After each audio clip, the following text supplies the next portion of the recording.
la que habíamos comenzado, la primera clase que tuvimos, que nos había quedado pendiente el último punto, que es el de Ulrich. Sigue sumándose gente. Y después comenzar dentro de la unidad 2 con el punto 2.3, que ustedes ya han visto algo de la 2 con Marisa, el 2.2, y con Cristian, parte del 2.1, todo el 2.1. Así que esto sería el final de la unidad 2. Bueno, para ir un poco entonces a la unidad 1, yo les compartí los materiales ahí en el grupo. Están subidos los PowerPoint esperen que se sigue sumando gente. Están subidos los PowerPoint en comunidades de todas maneras. Lo que pasa es que el de la 1, este es un poco más corto que el que está subido en comunidades, o sea, no es que el de comunidades esté mal, sino todo lo contrario, puede estar más completo, pero este es más específico de lo que damos. Y les subí el de la 2 para que ya tengan todo, como vi que por ahí fueron subiendo Cristian y Marisa. Pero en realidad en comunidades lo que hay también está bien, aclaro esto por cualquier cosa. Bueno, vamos entonces a empezar a compartir. Ustedes cuéntenme si se ve, porque yo los dejo de ver.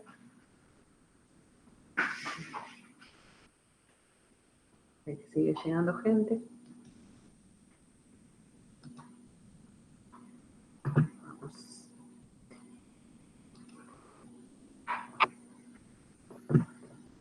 Bueno.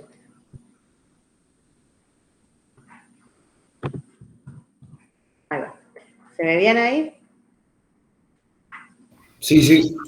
Bueno, bárbaro. Bueno, este es el último punto de la unidad 1 y lo que hace es cruzar un poco el concepto de lo que es la dirección con el concepto de lo que es la organización. Dentro de las funciones, si ustedes se acuerdan, decíamos que, bueno, en principio no planifica, organiza y luego dirige, y siempre va a estar el control en todas estas distintas funciones, que obviamente después van y vuelven, no es que esto es taxativo así. Pero digo, de alguna manera uno para estructurarse mentalmente puede decir, bueno, planifico qué es lo que quiero en la organización, busco los recursos, los organizo, armo las estructuras, los procedimientos y después tengo que llenar esas estructuras con gente y hacer que eso funcione, que sería la dirección. En este punto vamos a ver a un autor que es Ulrich, que ya lo vimos en algún tema de estrategia y lo vamos a seguir viendo después en el tema de estrategia porque Hans Ulrich ha escrito mucho sobre estrategia también, pero lo que hace es analizar de qué forma organizar las empresas para que la estructura también colabore con la dirección, es decir, para que podamos de alguna manera entender estas dos funciones más integradamente, podríamos decir así. Por eso hablamos de estructuras directivas. Son estructuras organizacionales, pero con este enfoque de cómo estructurar la organización para que sea más sencillo, más práctico, mejor la dirección de estas organizaciones. Entonces, Ulrich lo que primero plantea es la separación entre lo que es la estructura formal y la estructura informal. Esto es un tema que ustedes han visto en muchísimas materias. Cuando hablamos de estructura formal, hablamos de la que está estandarizada, la que está reconocida, y cuando hablamos de la estructura informal es esa que emerge, ¿no? Que surge, que tiene que ver con patrones de comportamiento que llevan a que no necesariamente todo lo que está planteado en la estructura formal funcione de esa forma en la vida real, porque la vida real es un poco la suma de esas dos cuestiones, ¿no? Digo, lo que dice el organigrama, que es la gráfica de la estructura formal, sumado a lo que sería el sociograma, ¿no? La estructura es informal que va surgiendo y que tiene que ver con los vínculos, con las relaciones y demás. Bueno, el tema es ver cómo hacemos para que todo eso funcione de la mejor manera. ¿Qué entendemos por una estructura adecuada? Bueno, una estructura, por un lado, tiene que darle estabilidad a la organización. Obviamente, si uno llegara a la empresa o a la organización y todo el tiempo cambiaran las funciones o cambiaran las dependencias, sería realmente confuso. Entonces, la estructura tiene una base de estabilidad en el tiempo que tiene que estar pensada o diseñada en torno a los resultados deseados, en torno a las estrategias que la organización se haya definido, ¿no? Siempre la estrategia va a estar primero y luego uno define una estructura en torno a esa estrategia. Después, en los hechos, no es así todo el tiempo, porque eso es al principio. Después la estructura a veces se puede volver un obstáculo para algunas estrategias. Entonces, ya no es solo la estrategia la que condiciona la estructura, sino que la estructura también puede condicionar a la estrategia. Entonces, para que no les condicione negativamente, yo necesito pensar en estructuras flexibles, o sea, estables, pero también flexibles, que tengan la capacidad de adaptarse a las condiciones del entorno y que no se vuelvan un obstáculo a la hora de alcanzar las estrategias de la organización. Entonces lo que plantea Ulrich es que para que esa estructura sea flexible, tenemos que pensar en estructuras multidimensionales. Y cuando hablamos de estructuras multidimensionales, a lo que apunta es que en una organización no existe una única estructura que sería la que vemos en el organigrama, sino que hay otras estructuras que también son formales, pero que se superponen a esa estructura de base. Antes de avanzar con eso, que es el punto que sigue, y para poder después entender cómo funciona esto de las estructuras multidimensionales, lo que hace Ulrich es definir qué partes componen a una estructura. Ustedes se fijan, esto tiene, o es muy similar a los criterios que planteaba Mintzberg. ¿Se acuerdan Mintzberg? ¿Qué partes identificaban una estructura?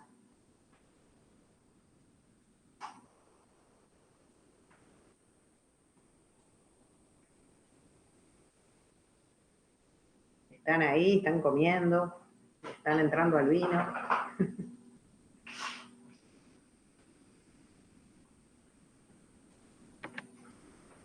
¿Se acuerdan algo de Ulrich? Me vuelvo a verlos para ver qué están.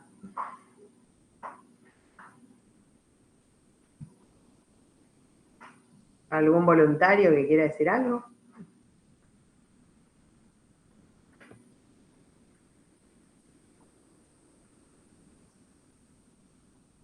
La línea media. Ah, ahí fueron poniendo, Agustina, muy bien, perdón, porque yo como no leo, ahora volví. Bien, el núcleo operativo, la línea media, el staff de apoyo, la tecnoestructura y la cumbre estratégica. Perfecto.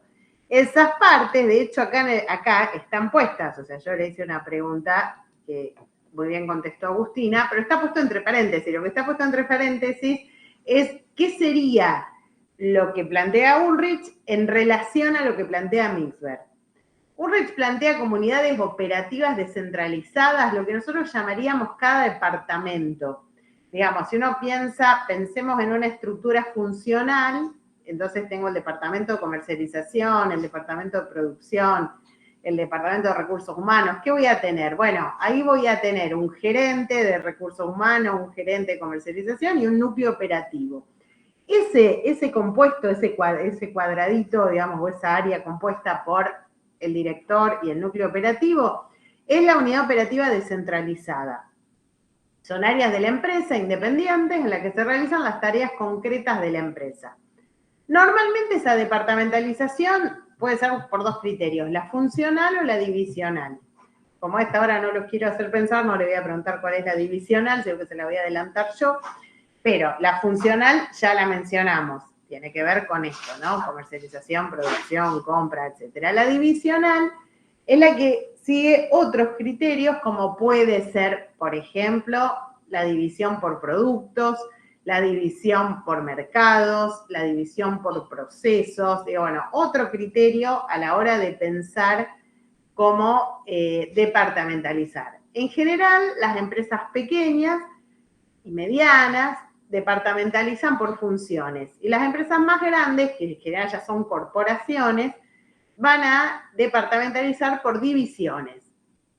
Entonces, digo, yo pienso en una empresa multinacional, habrá divisiones según el país, por ejemplo, en el que está trabajando. Si ustedes recuerdan, vuelvo a Mintzberg, la forma divisional, bueno, justamente plantea esto, ¿no? Que cada división tiene cierto grado de independencia o de autonomía a la hora de tomar sus decisiones. Esas son las unidades operativas descentralizadas, pero después yo voy a tener servicios centrales, que son comunes a todas las unidades operativas descentralizadas, esas funciones que sirven, por ejemplo, como el mantenimiento, el comedor, informática, limpieza, que lo podemos equiparar al staff de apoyo. Podría también la tecnoestructura eventualmente estar acá, dentro del concepto de servicio central, y los sistemas de innovación, que se los deja por fuera, como también en general, si ustedes después vamos a ver innovación en la unidad 7, pero se acuerdan de Drucker, que es el que más escribió sobre innovación, planteaba que no había que mezclar las áreas de innovación con las áreas operativas, porque tienen culturas diferentes. Entonces, en general, se deja por separado aquellas áreas dedicadas a innovación, como es la investigación y desarrollo, o laboratorios, o lo que la organización tenga para generar innovaciones. Y finalmente todo eso se va a coordinar a partir de una gerencia central, que es lo que llamaba Mixberg cumbre estratégica, ¿no? Es la que coordina y controla todo el funcionamiento de la organización. Hasta ahí no es muy distinto, o sea, son otros nombres. Esperen que hay algún compañero tratando de entrar.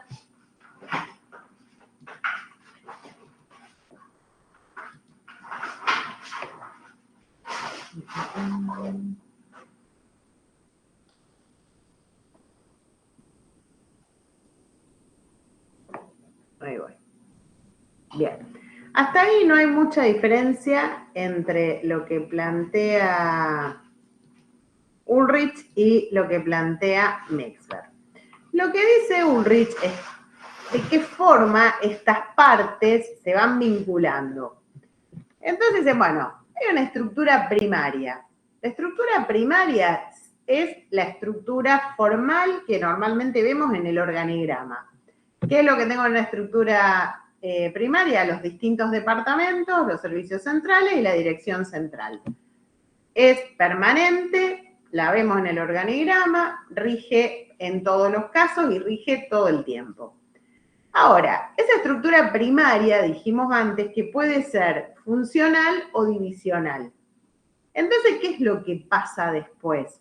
Lo que va a pasar después es que vamos a suponer que yo tengo una estructura primaria basada en funciones. Digo, tengo un área de comercialización, un área de producción, un área de logística, un área financiera, etcétera, ¿no? Y bueno, tengo todas las gerencias, áreas, departamentos, como lo quieran llamar. Esos departamentos, ¿pueden trabajar en forma independiente uno de otro?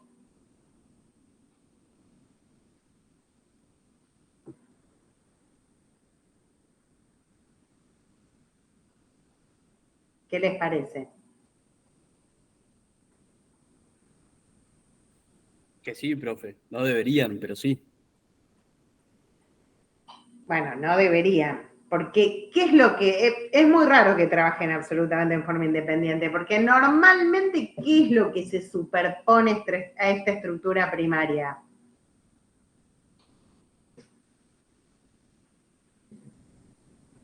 Por ejemplo, si yo armo un comité de producto, armo un comité para generar un nuevo producto, tendría que haber gente de qué departamentos.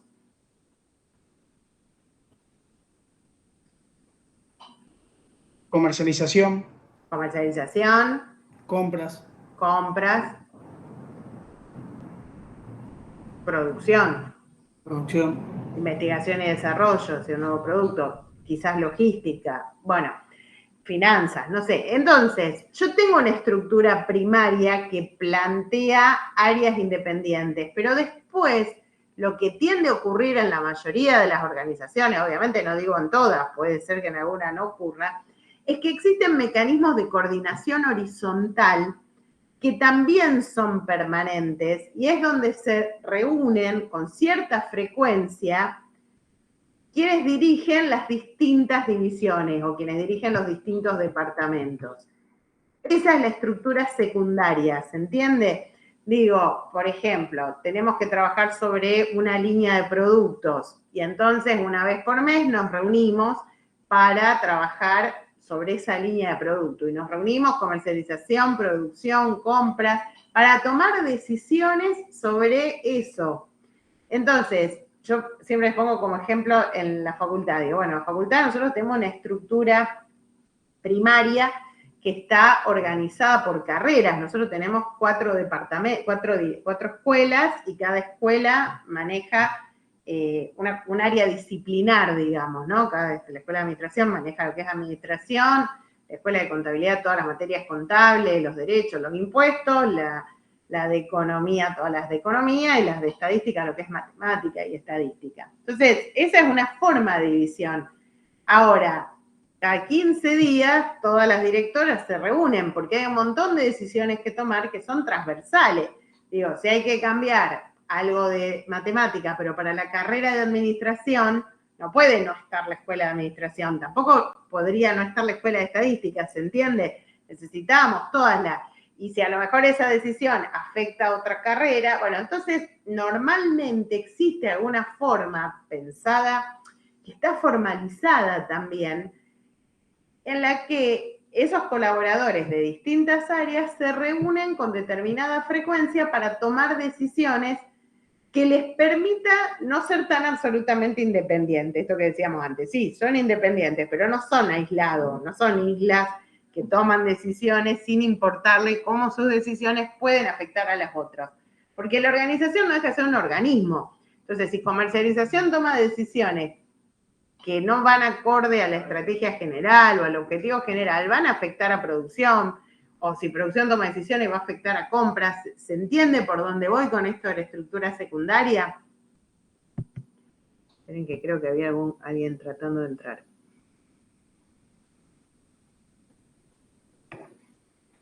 Ahí va. ¿Se entiende esto de pensar formas de trabajo coordinado entre las distintas unidades operativas descentralizadas? O sea, esas unidades operativas son descentralizadas, tienen un grado de independencia, como bien decían ustedes recién, pero esa no es una independencia que les permite hacer lo que se le ocurra o de la manera en que se le ocurra, sin atender a la coordinación con los otros departamentos.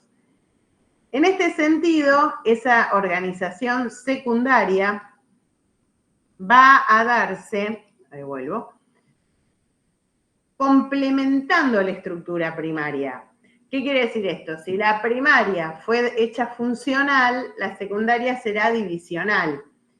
Y si la primaria fue divisional, la secundaria será funcional. Entonces yo digo, bueno, yo no sé, tengo la organización hecha por divisiones geográficas, por ejemplo, pero eso no quiere decir que los gerentes de comercialización de las distintas divisiones no tengan que reunirse para tomar decisiones conjuntamente o para poder coordinarse.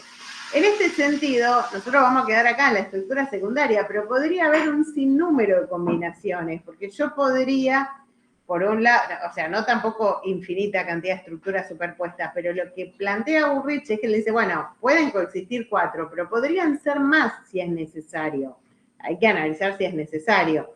Entonces yo digo, bueno, a lo mejor puedo tener 3 criterios. Digo, bueno, por un lado, un criterio que sea por mercado, otro criterio que sea por producto y otro criterio que sea funcional. Y entonces digo, bueno, uno va a ser el de la estructura primaria y los otros 2 van a funcionar como estructura secundaria complementando a esa estructura primaria. Cuando se hace esto mismo, pero para un proyecto determinado, digo, por ejemplo, ahora sí voy al punto de lanzar un nuevo producto, hoy lo había puesto como ejemplo, pero para que entendiéramos esto de la necesidad de pensar, de tomar decisiones de manera transversal. Cuando yo estoy pensando en un nuevo proyecto, como puede ser lanzar un nuevo producto, abrir una nueva unidad de negocio, expandirnos comercialmente hacia nuevos mercados, desarrollarnos geográficamente una planta en otro lugar, bueno, digo, que hay un proyecto concreto, ahí se arma una estructura terciaria, que esta estructura sí no es permanente, o sea, esta estructura es temporaria, porque esta estructura tiene la lógica de seguir el proyecto. Entonces, pongo otro ejemplo, digo, cuando se hacen los cambios de planes de estudio en la facultad, se arman comisiones ad hoc con representantes de los distintos sectores, digo, alumnos, docentes, graduados, no docentes, para trabajar sobre eso. Esa es una estructura terciaria, porque ese grupo, esa comisión, que pueden venir especialistas, etcétera, dura lo que dura el tramo de lo que es el armado del nuevo plan de estudio. Una vez que el nuevo plan de estudio está armado, está lanzado y empezó a funcionar, esa comisión se desarma. Entonces, la estructura terciaria también va a combinar personas y colaboradores de cualquier área, incluso de cualquier nivel, a veces ni siquiera son del mismo nivel jerárquico, sino que es una cuestión de pensar a quiénes necesitamos para ese proyecto. Y en ese caso hablamos de una estructura que no es permanente, que simplemente es temporaria y con el fin de innovar. Y finalmente también tenemos la estructura cuaternaria, que tampoco es una estructura permanente, o sea que también es una estructura temporal y tiene que ver con lo que es el planeamiento estratégico. Cuando se conforman grupos, digamos, de directivos, pero orientados a pensar la organización como un todo y armar una agenda, armar un plan de largo plazo, esa es la estructura cuaternaria. Digo, yo tengo que armar un plan estratégico. ¿Quiénes participan de ese plan estratégico? Bueno, deberían de participar al menos todos los directivos de las distintas áreas y quizás también puede haber gente en particular que me interese que forme parte o del staff o de distintas funciones. Entonces, esa estructura que se arma para armar ese plan estratégico y para después, obviamente, poder controlarlo y ver si evidentemente eso se está ejecutando adecuadamente, es la estructura cuaternaria. Sintéticamente, y para cerrar, lo que entonces plantea Ulrich es que está bien que haya una estructura primaria, que es la que vemos en el organigrama, pero que tenemos que saber que en las organizaciones también hay que diseñar estos otros niveles de estructura. Diseñarlo quiere decir que no surjan, que no emerjan sin una planificación, sino que efectivamente uno puede planificar qué estructuras son necesarias, cuáles serán permanentes, cuáles serán temporales. También esas son decisiones del que diseña, ¿no? Tampoco hay que ser tan taxativo. Yo puedo pensar en una estructura cuaternaria que no sea temporal, que esté permanentemente analizando la planificación y a cargo de un proceso más de mejora continua general. O sea, eso es una decisión de la organización. Pero lo que es importante es entender que para que la estructura no se vuelva una traba a la hora de pensar la estrategia y a la hora de dirigir, pueda darme esta flexibilidad que me la da al diseñar otras estructuras superpuestas a la estructura formal y primaria, que es la que podemos encontrar fácilmente en el organigrama. Bien, ¿alguna duda con esto? ¿Es muy confuso? Después vamos a hacer algunos casos con identificación de estructuras, porque por ahí puede parecer un poco confuso, pero ¿logran verlo? ¿Lo ven en las empresas que ustedes trabajan?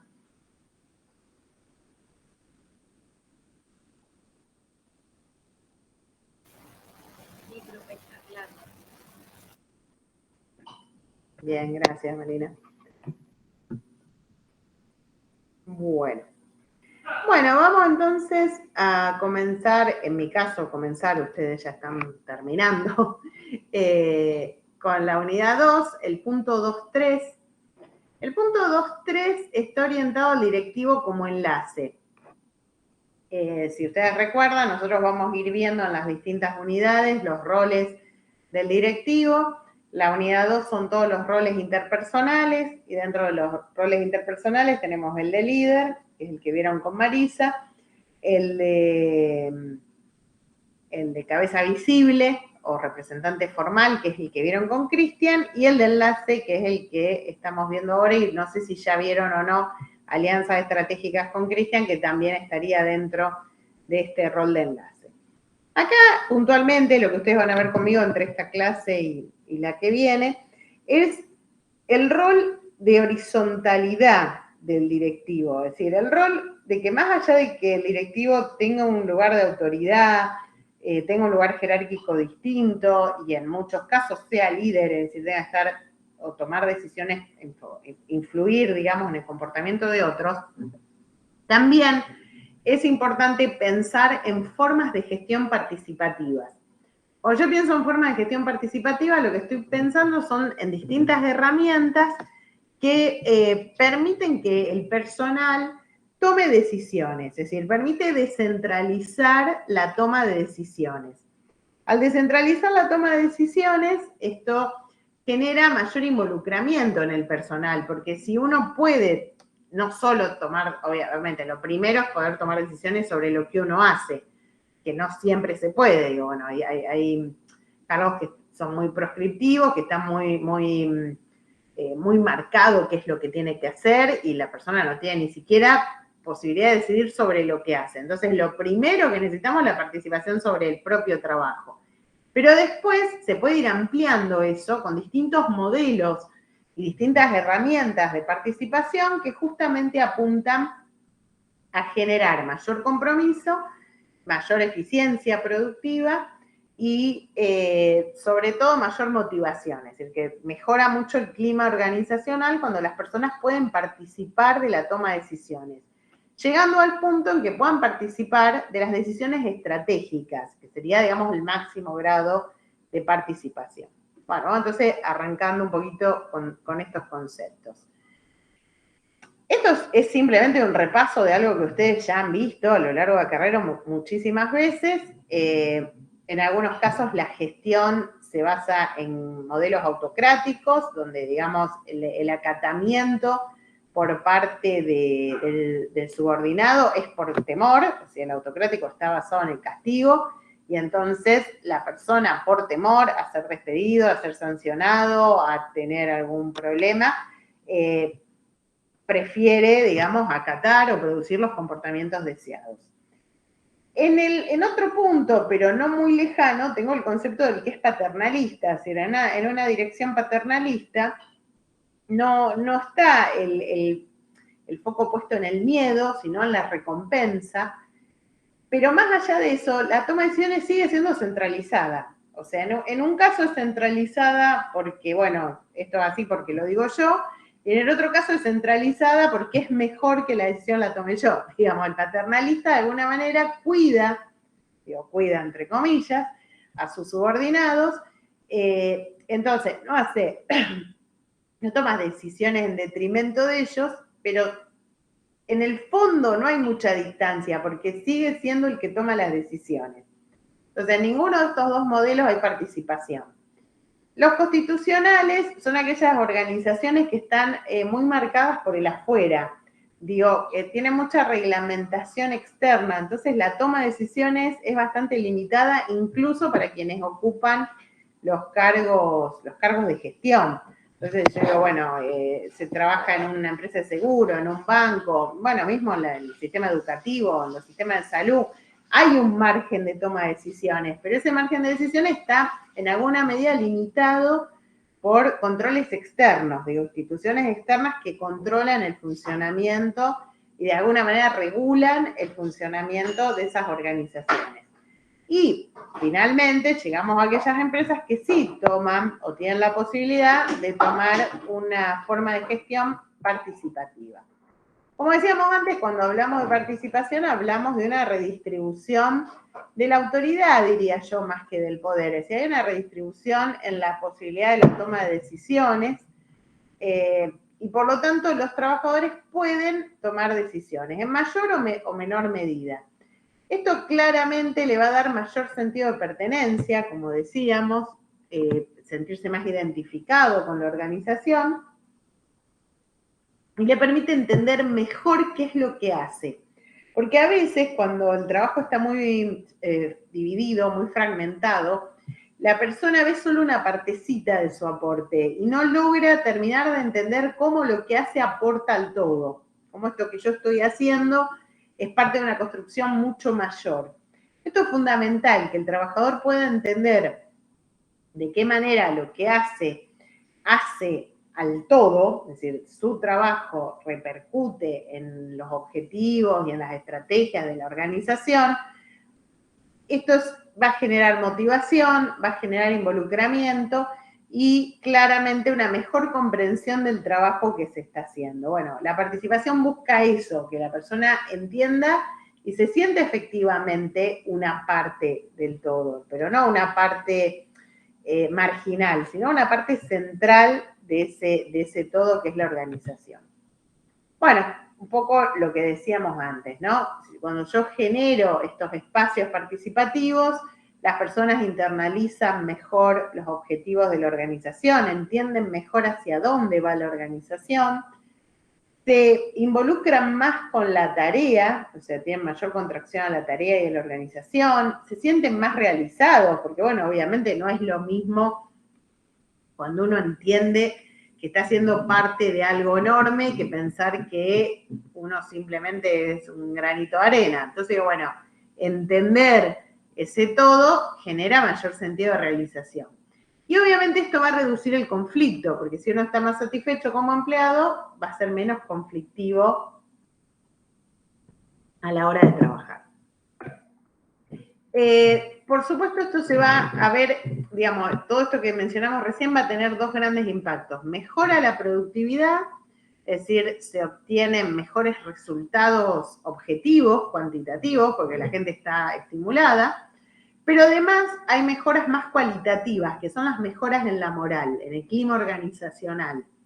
Esto quiere decir que las personas se sienten más cómodas, faltan menos, se enferman menos, renuncian menos, hay menos rotación de personal, hay menos quejas, menos reclamos, se aceptan más los cambios. Cuando veamos el tema de la gestión del cambio, bueno, algo ustedes ya vieron, porque ustedes ya vieron al menos las 8 etapas de Kotter. Nosotros después vamos a ver algo de innovación, pero cuando uno piensa en gestionar el cambio, lo más importante, ¿se acuerdan de Kotter? Kotter plantea en una de sus etapas empoderar a las bases, es decir, empoderar al que quiere acompañar el cambio. No hay nada mejor que eso, o sea, hay que sumar la participación y darle los elementos a las personas para que puedan participar. Y de esa manera es mucho más probable que el cambio sea exitoso. Bien, y obviamente mejorar las actitudes de las personas. Siempre es una lucha el tema de la participación, porque obviamente tiene que ver con quién toma las decisiones o qué tan centralizado está el poder dentro de la organización. Entonces, bueno, por un lado están los dueños de la empresa, los gerentes, los técnicos, el núcleo operativo, que estarían jugando internamente, pero a su vez en lo externo, como hablábamos antes, también están los sindicatos, está la comunidad, están los distintos roles del Estado. Digo, bueno, hay todo un juego, por eso yo les decía también esta cuestión de que el afuera también me pone limitaciones a la hora de tomar decisiones. O sea, no es que el gerente puede decidir, el gerente general puede decidir libremente. Bueno, hasta un punto, porque el afuera pone restricciones legales, normativas, de convenios, de la comunidad en sí misma y la presión que la comunidad puede también ejercer sobre las organizaciones.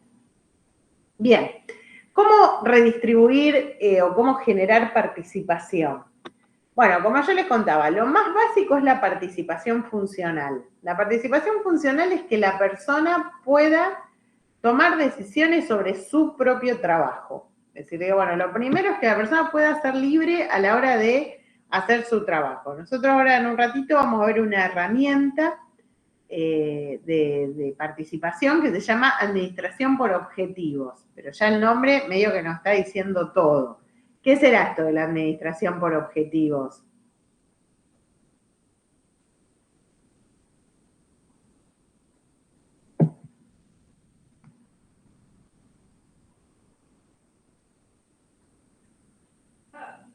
Me voy a quedar callada hasta que alguien hable.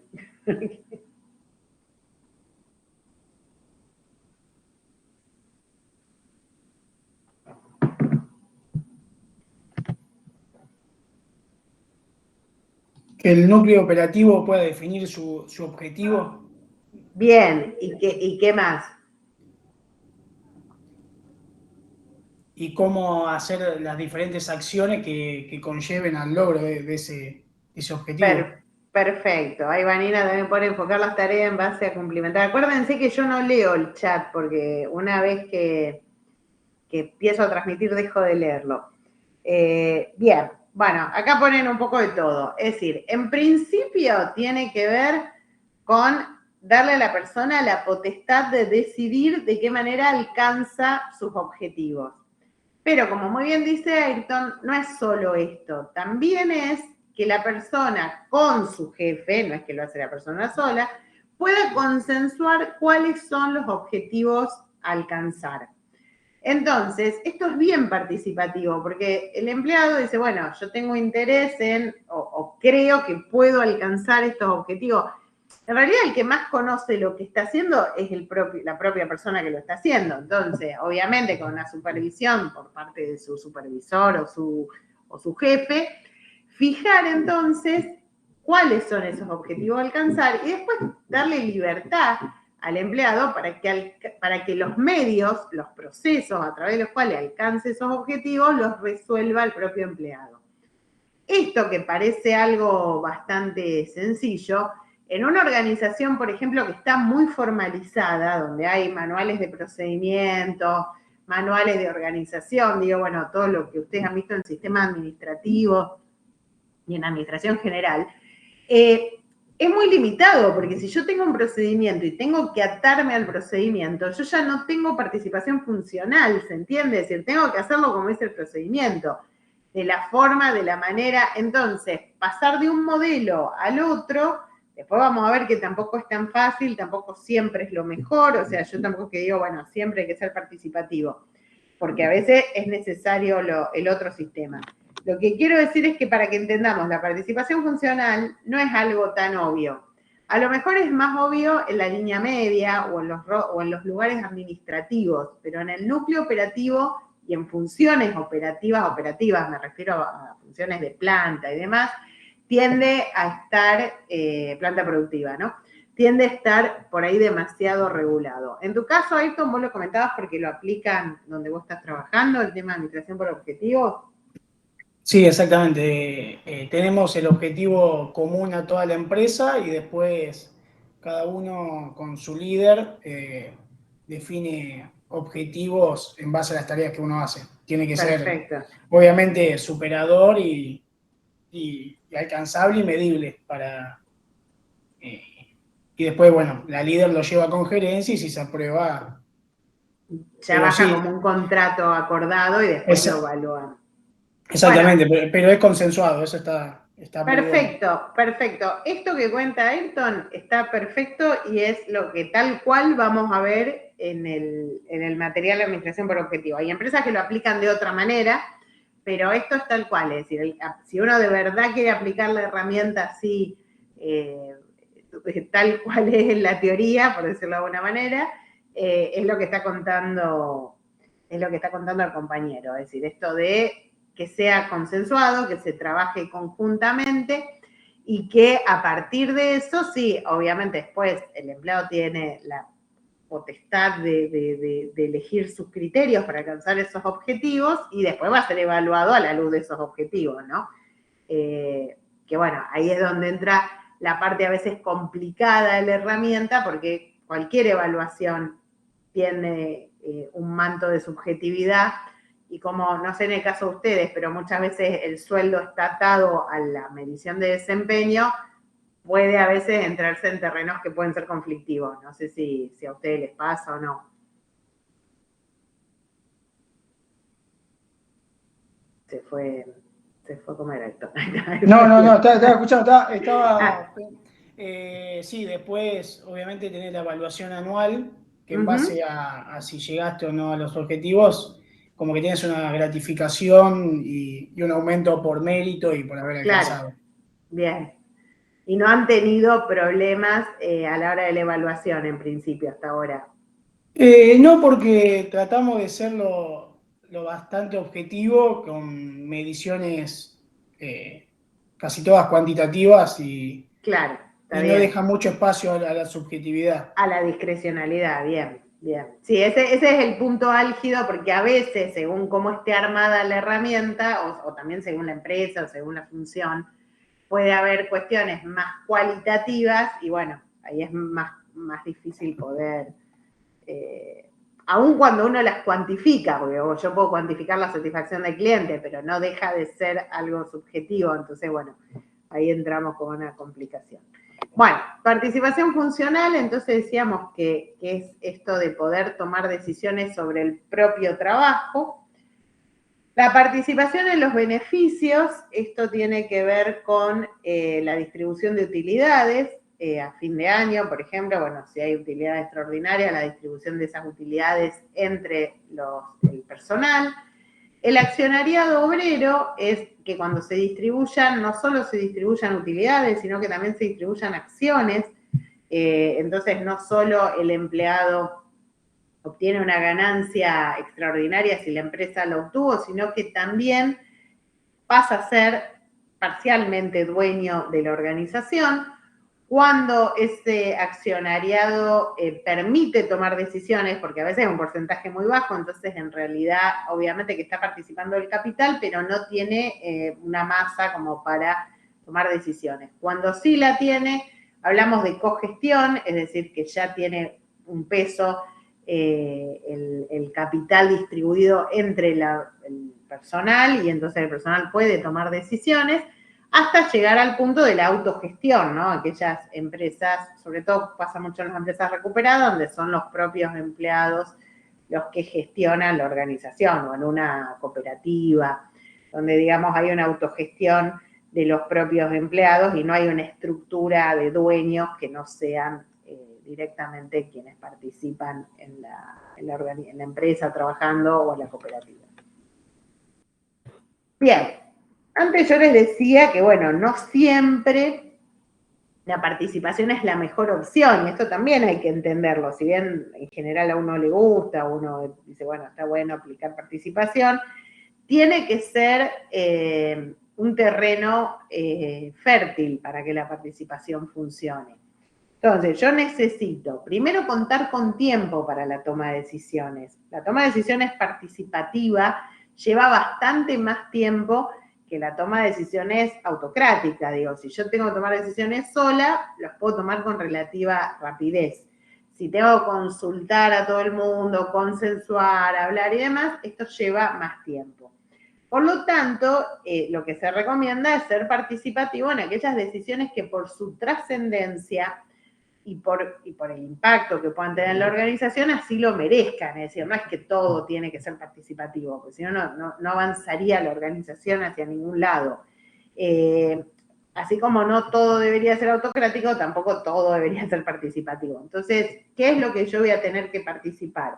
Como decíamos antes, bueno, si hay cambios, si hay transformaciones, si hay grandes decisiones que realmente tienen un impacto en la gente, o al menos un impacto, aunque no sea un impacto en toda la organización, pero a lo mejor si es un impacto sobre un área, bueno, obviamente que el área tiene que participar. Entonces, pensar, si va a ser una decisión que va a ser resistida, que de alguna manera va a implicar un esfuerzo, un sacrificio por parte del personal, es esencial que sea participativa.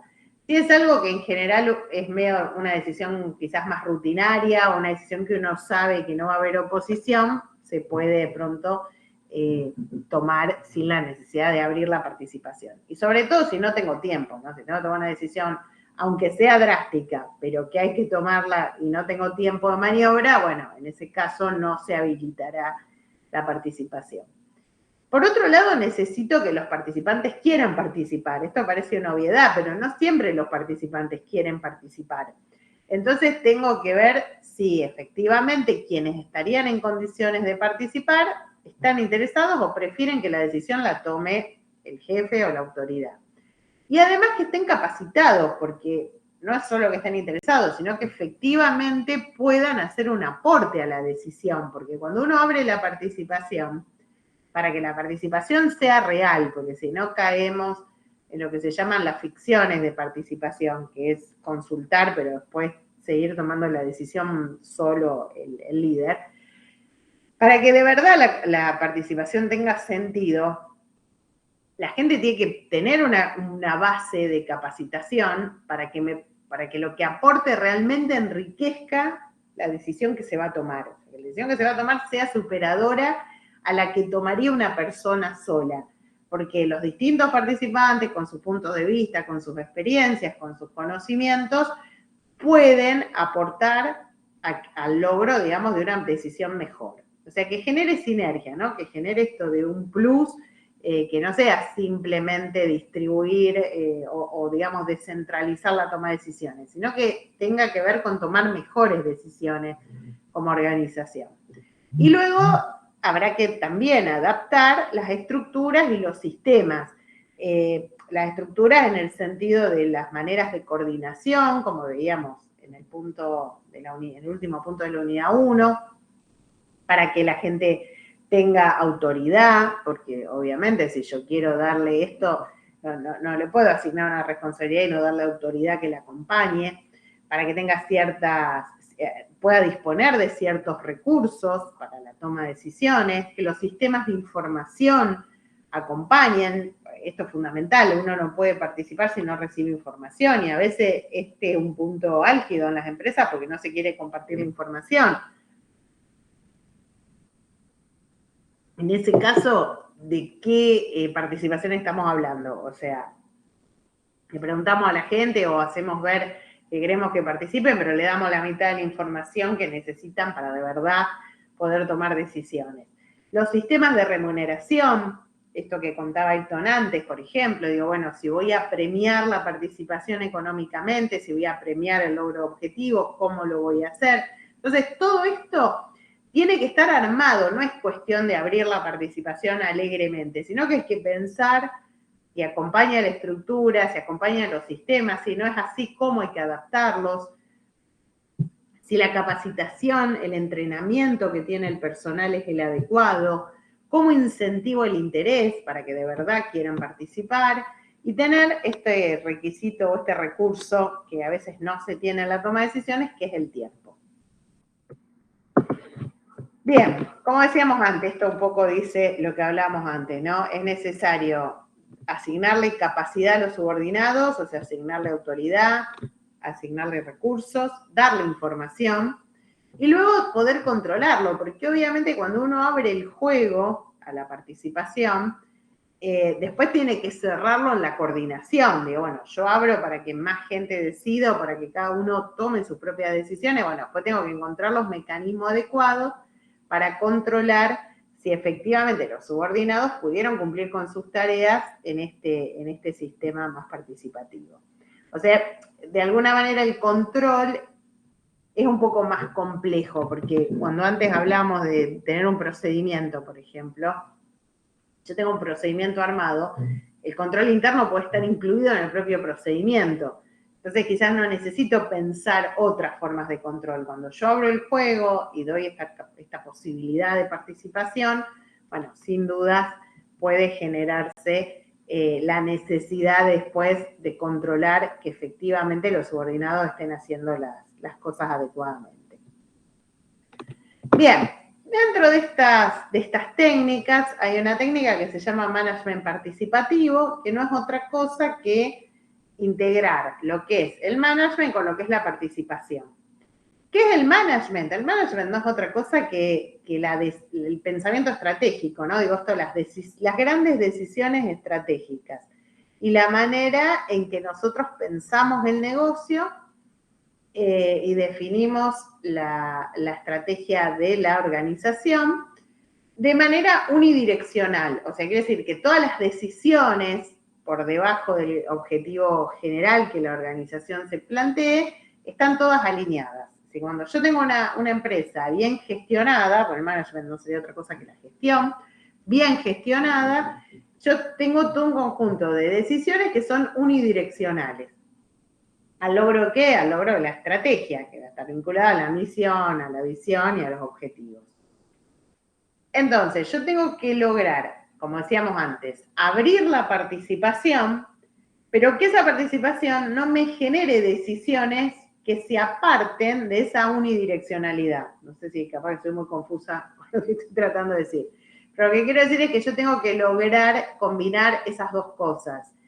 Que la gente participe, que la gente tome sus propias decisiones, tome parte de las decisiones estratégicas, pero que eso no pierda esa visión única o esa unidireccionalidad, porque a veces en las empresas pequeñas la unidireccionalidad se da porque es una única persona la que piensa. Entonces, obviamente, está bien, podría ser bipolar, pero en principio diríamos que hay como una cuestión natural de ir en esa única dirección. Cuando yo abro el juego, lo que tengo que encontrar es la manera de darle consistencia a la toma de decisiones para que todas vayan detrás de esa gran estrategia. Entonces, para eso yo tengo que pensar, como dice ahí, distintas técnicas que me permitan alcanzar un comportamiento concertado. ¿Qué es un comportamiento concertado? Un comportamiento consensuado, que todos entendamos que vamos en la misma dirección. Y ahí sí voy a generar compromiso, identificación, sentido de pertenencia. Y la búsqueda, la participación, digamos, no va a ser una participación emergente o espontánea, sino que va a ser una participación buscada. Es decir, lo que vamos a es capacitar al personal, darle información, darle autoridad para que se involucren activamente y entre todos se construya esa estrategia. Porque obviamente que esto es lo que decíamos antes, lo más sano es que si somos 10 personas pensando, más probable que tengamos un mejor resultado que si es una persona sola la que piensa. Ahora, para que esas 10 personas de verdad generen un mejor resultado, tienen que haber, como vuelvo a decir lo mismo, perdonen que soy reiterativa, pero tiene que haber capacitación, tiene que haber información, tiene que haber compromiso y tiene que haber un fuerte convencimiento de hacia dónde vamos, fundamentalmente, porque si no va a ser contraproducente. Entonces, este sería el punto. Bien, acá entonces se generan cuatro situaciones que cruzan a la participación con la gestión, donde yo puedo tener participación sin management, es esto de abrir el juego, que cada uno tome sus propias decisiones, pero después no hay quien coordine. Entonces acá lo que pasa es que esa participación lleva a que la organización pierda la unidireccionalidad. Y al perder la unidireccionalidad no va a lograr nunca sus objetivos. Es decir, de alguna manera se pierde en esto de que todos participen. Está muy bueno, pero no está bueno al final. Digo, en el corto plazo está bárbaro porque todos participamos, pero después si cada uno toma decisiones para un lugar distinto y no hay algo que nuclee o que oriente todo eso, termina cayendo en lo que es el management caótico, es decir, termina cayendo en una situación donde la participación es contraproducente, no se va a buscar y tampoco vamos a tener esta unidireccionalidad. Lo mismo va a pasar cuando yo tengo management sin participación. En el management sin participación, que es el caso típico, como decíamos antes, de una pequeña empresa, un emprendimiento, está clara la unidireccionalidad porque es una persona la que toma todas las decisiones, pero no abre el juego para que otros lo ayuden en esta tarea. Cuando esa empresa empieza a crecer, es muy difícil que una persona pueda atender sola lo que es toda la gestión y toda la formulación estratégica. Ahora, la formulación estratégica para dar resultados, para ser exitosa, necesita de la participación de los distintos niveles de la organización.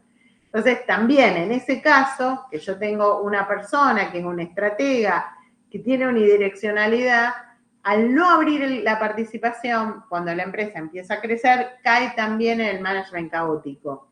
En este caso, no cae ahí porque no haya unidireccionalidad, sino porque la capacidad personal se acaba y entonces sí empieza la organización a tener un comportamiento errático. Mientras que en el otro extremo tenemos el management participativo, que justamente es el que conjuga esta visión unidireccional que da la gestión con la participación por parte de todos los miembros de la organización, cada uno en sus posibilidades, o según su formación o su capacitación, pero que de alguna manera la formulación estratégica está construida entre los distintos miembros de la organización y no solo por parte de la alta gerencia. ¿Esto qué me va a dar? Bueno, mejores resultados, claramente. Me permite aprovechar el potencial humano, porque puede haber ideas excelentes de los subordinados, de las líneas medias, que si no yo no las tendría en cuenta. Le da más dinámica a la gestión, porque, bueno, obviamente moviliza, le da más capacidad de respuesta, porque cuando uno está involucrado en la formulación de la estrategia y la entiende, también puede actuar en consecuencia, digamos, y es más factible generar esa unidireccionalidad en la medida que todos estemos involucrados en haber generado esa estrategia. Obviamente, como decíamos antes, mejor ambiente y clima de trabajo, crecimiento y desarrollo por parte de la organización, porque bueno, si yo quiero que la organización crezca, necesito sí o sí descentralizar la toma de decisiones y obviamente en el largo plazo lograr la supervivencia de la organización y generar una buena coordinación entre las partes. De vuelta, van a ver que son cosas muy parecidas a las que veíamos en el material anterior. Necesito sensibilizar y adoctrinar a las personas, esto es que de alguna manera haya una voluntad de participar y ganas de hacerlo y entender los valores y entender la cultura de la organización. Capacitar, lo que tiene que ver con la instrucción, capacitar a quienes van a tomar las decisiones y adaptar la organización, como decíamos antes, tanto la estructura como los sistemas para, digamos, ajustarse a que todos efectivamente puedan tener su grado de participación. ¿Se puede aplicar en las pymes? Sí, tanto como se aplica en las empresas más grandes, pero obviamente me implica la necesidad de capacitar a los recursos humanos, compartir información, documentar la información, comunicar la estrategia, adaptar la estructura, bueno, hacer algunas cuestiones, algunos ajustes para que la pyme lo pueda aplicar. Abandonar el estilo autocrático paternalista y confiar en los niveles intermedios. Bien. Bueno, el otro tema que yo les adelantaba antes es la administración por objetivos, y en esto ya explicó bastante Ayrton, porque no es algo muy distinto a lo que él nos comentó. En el caso de la administración por objetivos, lo que va a ocurrir es que los administradores superiores con sus subordinados, conjuntamente, como bien decía el compañero hace un ratito, identifican las metas comunes, definen las responsabilidades de cada individuo y emplean esas medidas como guías. Es decir, lo que se va haciendo es un sistema de arriba hacia abajo. Por eso se va a partir del objetivo general de la organización y a partir de ese objetivo se va viendo cómo cada dependencia, cada dirección inferior puede cumplir para el logro de ese objetivo. Entonces, vamos a suponer que alguien está como jefe de ventas, entonces habrá un objetivo general que viene, digamos, o que se decide a nivel organizacional. Entonces, para el logro de ese objetivo, el área de comercialización definirá cómo puede contribuir al logro de ese objetivo entre el gerente general y el gerente del área de comercialización. Luego ese gerente se reunirá, por ejemplo, con todos los jefes que están dentro de la gerencia de comercialización, dentro de las cuales está este jefe de ventas. El jefe de ventas analizará desde su lugar, como decía recién Ayrton, qué puede aportar a el logro de los objetivos de la gerencia comercial que están en tono con los objetivos generales. Y luego ese jefe se reunirá con los vendedores, por ejemplo, que tiene a su cargo, y con cada vendedor analizará qué puede aportar cada vendedor al logro de esos objetivos. ¿Se entiende? Es una cascada, digamos, donde uno parte desde el objetivo general y va hacia abajo, y luego obviamente el control va a ser de abajo hacia arriba.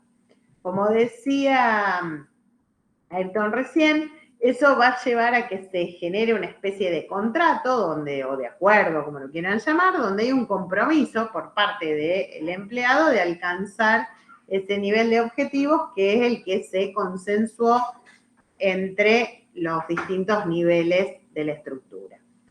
Para que el sistema pueda funcionar, primero es importante que todos entiendan cómo funciona. O sea, primero debería haber una capacitación de cómo establecerlo y fijar los criterios, ¿no? Esto que hablábamos hoy cuando yo le preguntaba a Héctor cómo lo aplicaban ellos. Luego la organización tiene que definir sus grandes medidas de actuación, sus grandes objetivos. Entonces, a partir de eso, iremos fijando las metas entre los distintos miembros de la empresa. Y finalmente, como en todos los casos que vimos antes, quizás es necesario introducir cambios en los sistemas, todos, los sistemas de remuneración, los sistemas de información, la estructura, para acompañar a la aplicación de este sistema.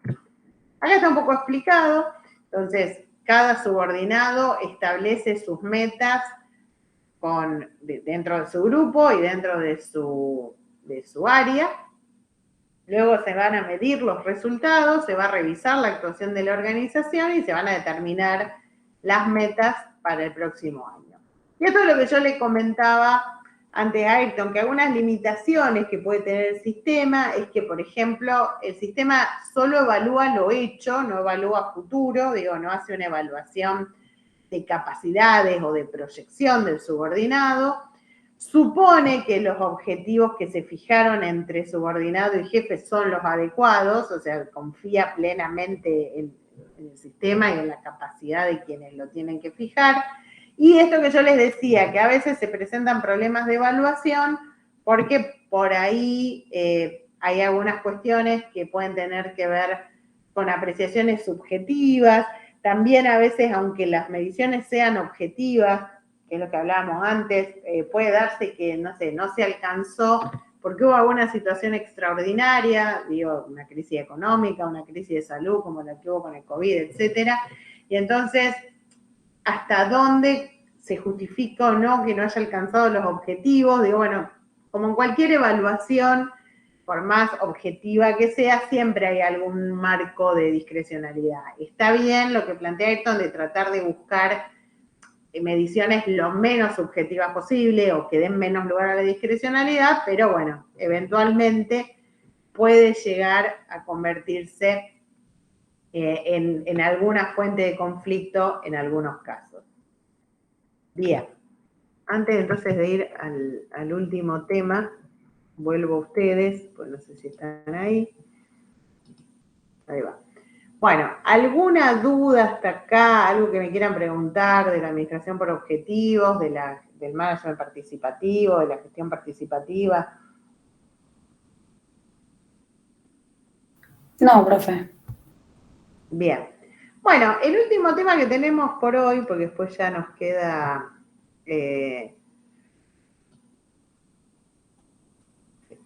porque después nos queda trabajo en equipo, es el de gerencia de desempeño. Entonces, antes de ir a las filminas, vamos a por ahí verlos un poco ustedes y contarles un poco de qué funciona y ver si alguno de ustedes lo aplica y después pasamos rápidamente las filminas. La gerencia de desempeño, básicamente cuando hablamos de desempeño, hablamos del comportamiento más los resultados. O sea, el desempeño incluye lo que la gente hace y los resultados que se obtienen de ese comportamiento. Entonces, nosotros como empresa podemos querer fomentar que algunos comportamientos se den o se repitan. O fomentar que algunos comportamientos no se den o no se repitan.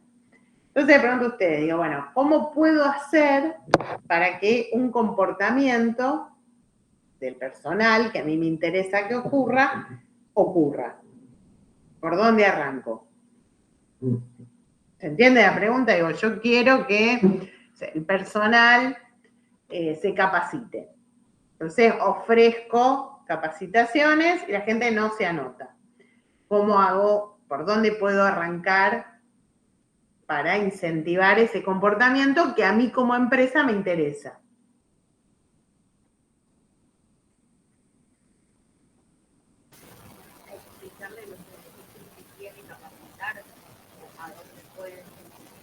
Hay alguien que habla y no escucho, se escucha pero muy atrás, no sé si el resto te está escuchando. Perdón, explicarle los beneficios que tendría capacitarse, que pueden acceder a un mejor puesto o algo así. Bien, muy bien lo que dice Vanina. ¿Alguien más quiere decir algo? Algún bono, profe. Bien. Entonces, yo si quiero incentivar un comportamiento, tengo acciones para hacer antes del comportamiento y acciones para hacer después del comportamiento. Si yo lo que voy a hacer es explicarle o incentivarlos a hacerlo o darle información, eso es antes, eso llaman antecedentes. Entonces yo tengo antecedentes, tengo el comportamiento y tengo consecuencias. Por eso el modelo se llama ACC. O sea, el modelo es antecedentes, comportamiento y consecuencia. ¿Qué cosas funcionan como antecedentes? Bueno, obviamente la información, pero también funcionan como antecedentes los manuales de organización, los procedimientos, las políticas, los objetivos, las instrucciones, las capacitaciones. Todo esto que cuando yo llego a una empresa, no sé, la inducción, el proceso de inducción, todo lo que a mí me puedan transmitir o me puedan decir va a funcionar como antecedente. Pero también va a funcionar como antecedente las consecuencias que ese comportamiento tenga. Cuando ustedes dicen el bono, decía Valentín recién, o Vanina decía, bueno, decirle que si hace el curso es probable que pueda tener un ascenso, yo ahí lo que estoy haciendo es prometiéndole una consecuencia, ¿se entiende? Está funcionando como antecedente, pero porque está vinculando el comportamiento a una consecuencia.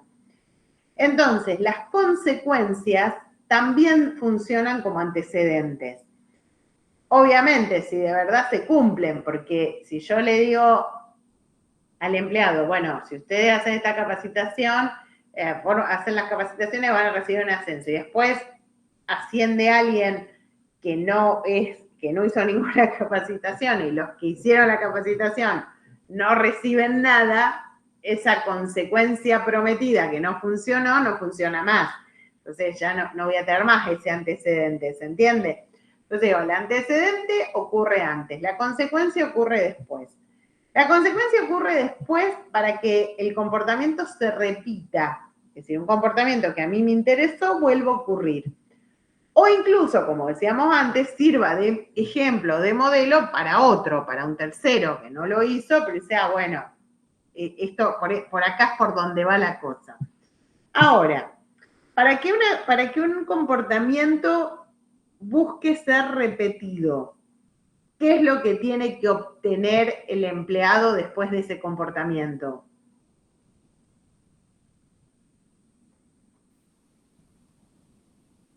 Una recompensa. Bien, muy bien, una recompensa. Entonces, lo que vamos a tener cuando hablamos de consecuencias, vamos a tener dos tipos de consecuencias que apuntan a que el comportamiento se vuelva a repetir. Y por eso se van a llamar reforzadores. El concepto de reforzador, y esto tomen bien nota porque lo ponen mal en los exámenes, el concepto de reforzador, como lo dice su nombre, reforzador, lleva a que el comportamiento se refuerce, se vuelva a hacer, se repita, otro lo busque como modelo y diga esto hay que hacerlo. Entonces, yo voy a repetir un comportamiento si obtengo lo deseado. Y es lo que recién decían ustedes. ¿Qué es obtener lo deseado? Obtener una recompensa. Una recompensa que puede ser material, o sea, puede ser económica o puede ser material, obtener un premio, por ejemplo, un televisor, un viaje, como puede ser una recompensa social, la foto del empleado del mes o un reconocimiento en un acto. Todo eso se va a llamar reforzador positivo. ¿Por qué es positivo? Porque va por el lado de la positiva. Yo estoy haciendo algo porque obtengo lo que quiero, lo que deseo, lo que me gusta. Pero también van a ser reforzadores, solo que en este caso reforzadores negativos, lo que yo haga para evitar lo no deseado. A ver si ahora pongo la filmina igual, pero evitar lo no deseado. Eso es un reforzador negativo. ¿Qué sería evitar lo no deseado? ¿Qué ejemplo se les ocurre? Que lleguen tarde. ¿Y qué pasa si llega tarde? O sea, habría que buscar algún reforzador que evite que lleguen tarde. O sea, lo que se quiere lograr es que lleguen temprano, digamos. Bueno, pero entonces vos podrías dar un premio al Un que llega castigo. temprano, o si no sería un castigo. castigo. El castigo no es un reforzador negativo, por eso. Porque si vos lo que querés es evitar, o sea, si vos lo que querés es evitar que llegue tarde, que sería el comportamiento a reducir, no es un reforzador. Porque bueno, es que no puede decir que el reforzador sea para que llegue temprano, porque que llegue temprano sería la norma, digamos. Que llegue tarde es lo que querés evitar. Entonces, yo digo, vos querés, la persona va a evitar lo no deseado haciendo el comportamiento que yo como empresa quiero que haga. ¿Se entiende? Porque el castigo va después. Ahora después vamos a ver el castigo. Yo quiero que la persona haga algo como empresa, pero no le voy a dar un premio, sino que la persona al hacerlo va a evitar algo negativo. Ponerlo como objetivo de la persona. Bueno, acá es ¿Los elementos de protección personal? Ahí está, ese es el mejor ejemplo. Ahí está, los elementos que te obliga a ponerte la RT o que digo, el casco en la planta, o uno por qué se pone el casco cuando está en una planta productiva. Para evitar accidentes. Claro, no es que te lo pones porque te gusta cómo te queda el casco, sino que te lo pones para evitar un accidente. Entonces, eso es un reforzador negativo. Por eso el cinturón de seguridad en el auto es para evitar que si tenés un accidente tengas una consecuencia peor que si no lo tendrías puesto. Entonces, son reforzadores negativos porque no implican un castigo, no es un castigo ponerse un gorro o ponerse un cinturón de seguridad, pero tampoco implican un beneficio, lo que implican es la reducción de un perjuicio, ¿se entiende? O la reducción del riesgo de un perjuicio. Entonces, el reforzador negativo busca que el comportamiento ocurra, pero lo busca desde ese lugar. Entonces, cuando uno va a la charla del RT, que seguramente en cualquier empresa ustedes habrán ido, o en todas las organizaciones no las tiene, viene una persona que en general te da un poco de miedo ya cuando empieza a hablar, porque habla todo el tiempo de accidentes y de cosas espantosas, pero bueno, ¿qué es lo que busca? Generar conciencia de lo que te puede pasar, porque a veces uno no tiene ni la conciencia de lo que le puede pasar. Entonces digo, más allá de superar la reunión con el representante del RT, lo que normalmente busca es eso, generar conciencia y decir, no, bueno, me tengo que cuidar, cuando bajo la escalera me tengo que agarrar el pasamano, o si está resbaloso, no, esto, lo otro, bueno. Entonces, toda esa serie de cosas funcionan como reforzadores negativos, hacen que yo haga un comportamiento dado, como sería ser cuidadoso, agarrarme la baranda, que yo, para evitar una consecuencia negativa. Cuando yo lo que quiero como empresa es reducir un comportamiento, porque ese comportamiento no es bueno para la organización, ahí sí entra a jugar el castigo. Entonces, este ejemplo que ustedes decían, digo, bueno, si a mí me descuentan porque llego más tarde, me descuentan económicamente, eso es un castigo y eso busca que yo no llegue tarde, ¿se entiende? Busca reducir ese comportamiento, tanto en la persona como en sus compañeros. Si todos ven que el que llega tarde le recibe algún tipo de sanción, es menos probable que el resto llegue tarde. Si llega tarde y no pasa nada, y los otros empiezan a llegar tarde también. Entonces, también pasa esto. Y la otra forma de reducir un comportamiento es el hecho de no dar ningún tipo de devolución. Cuando la persona hace algo esperando un resultado y no lo obtiene, o sea, el castigo es obtener lo no deseado. Pero en este caso lo que estamos hablando es de no obtener lo deseado. Ahora voy a poner la filmina porque como juego de palabras, pero bueno, yo en esos casos dejo de hacer la acción porque no estoy obteniendo lo que esperaba. Entonces, a veces como organización quizás hay comportamientos de nuestros subordinados que no nos interesa sostenerlos. Entonces, una forma de extinguirlos, por eso se llama extinción, una forma de extinguirlo es no darle una devolución a eso. El problema a veces cuando la extinción se da por negligencia, es decir, no porque a mí no me interese que la persona haga lo que está haciendo, sino porque quizás no me doy cuenta que la persona está esperando algún tipo de reconocimiento por lo que está haciendo. Y esto pasa mucho en las empresas. Que sea un reconocimiento social, pero bueno, la persona está ahí esperando, el reconocimiento no llega y esa acción que estaba realizando, que quizás la organización sí valoraba, se extingue. Entonces, la extinción funciona si de verdad yo no tengo interés como organización en ese comportamiento. No es negativo, por lo tanto no hay castigo, pero tampoco me interesa fomentarlo. Entonces lo extingo, lo dejo morir. Mientras que el riesgo acá es que esto ocurra simplemente por negligencia. Bueno, un poco vamos entonces a las filminas, para resumir todo lo que fuimos diciendo hasta acá. Bueno, la gerencia de desempeño apunta a esto, a modificar el desempeño, que es la combinación entre comportamiento y resultados, y eso se puede modificar a través de los antecedentes o a través de las consecuencias. Y en las consecuencias, como yo les contaba, tenemos el refuerzo positivo, el empleado obtiene algo que desea. Entonces, acá lo que estamos hablando es de darle un reconocimiento que aumente la probabilidad de que se repita ese comportamiento. El refuerzo negativo, el empleado evita o escapa de algo que no desea. Esto que bien decía Nicolás antes tiene que ver con, por ejemplo, los artículos de seguridad e higiene. Entonces, esto permite que el empleado evite a toda costa esas consecuencias. En los dos casos se potencia el comportamiento, o sea, el comportamiento se repite. En los desmejoradores del comportamiento, se llaman así, pero no porque lo desmejore, sino porque reducen el comportamiento, tengo el castigo, que es que el empleado obtenga lo no deseado. Entonces, obviamente, va a disminuir la frecuencia de ese comportamiento, o la extinción.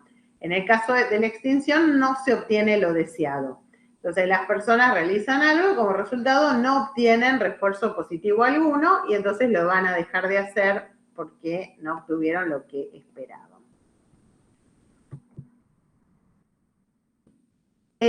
Bueno, esto como decíamos antes ayuda a mejorar el desempeño, mejora el clima organizacional, porque la gente se siente más motivada.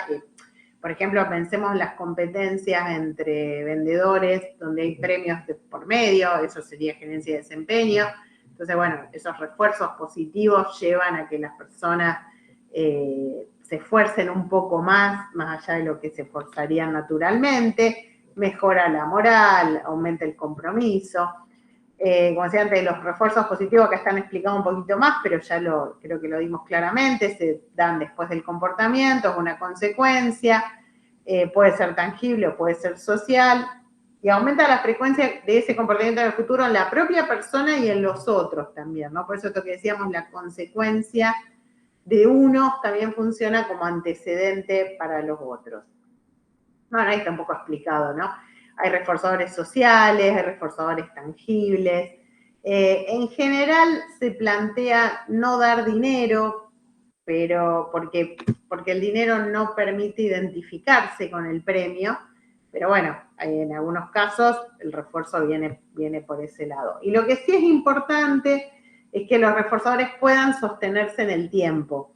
O sea que si yo ofrezco algún tipo de recompensa, esa recompensa la pueda ofrecer permanentemente, digo, ¿no? Que bueno, un año di un viaje a París y al año siguiente tocó un viaje a las Toninas. Todo bien con las Toninas, pero digo, no hay comparación. Uno dice, bueno, pero porque...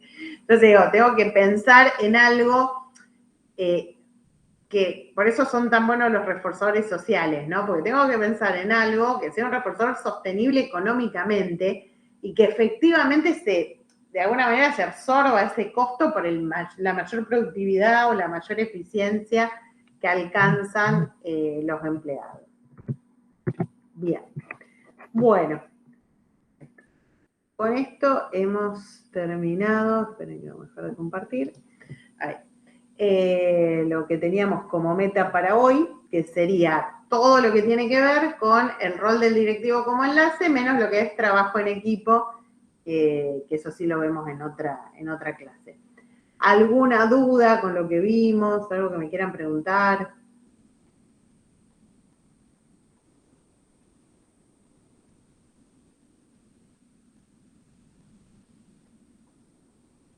Bueno, no sé si alguien se vea desmuteado. No, era que por parte Entonces, Vanina, que no se te escucha. Ahora, si querés escribir, porque ahora te leo, ahora puedo leerlo. No, que por mi parte no, nada. Ah, bien. Ahí está. Bueno, en principio, el lunes, no me acuerdo ahora con quién tienen, yo los vuelvo a ver el miércoles que viene, pero hay una posibilidad que haya paro. Si hay paro, nosotros nos adherimos, así que yo después igual siempre llegamos a dar todo el programa, quédense tranquilos, porque tenemos margen sobre el fin de cuatrimestre. Si hay demasiados paros, vamos corriendo las clases esas que tenemos de pulmón. En principio, creo que yo les había pasado el cronograma con la fecha del 24 de junio, me parece, para el totalizador. Es la fecha que también me ofrecieron de la escuela, así que creo que lo más probable es que el totalizador hasta ahora sea el 24 de junio. Pero bueno, siempre tenemos que esperar que pase por consejo directivo, que es donde se hace la coordinación final. Pero en principio estaríamos en esa fecha. Así que, bueno, quedamos así, entonces nos veríamos o no la semana que viene, pero en algún momento nos volvemos a ver. Bueno, chicos, cuídense. Gracias, profe. Saludos. Dale, nos Gracias. vemos. Gracias. Chao, gracias. Adiós, chao. No, chao, chao.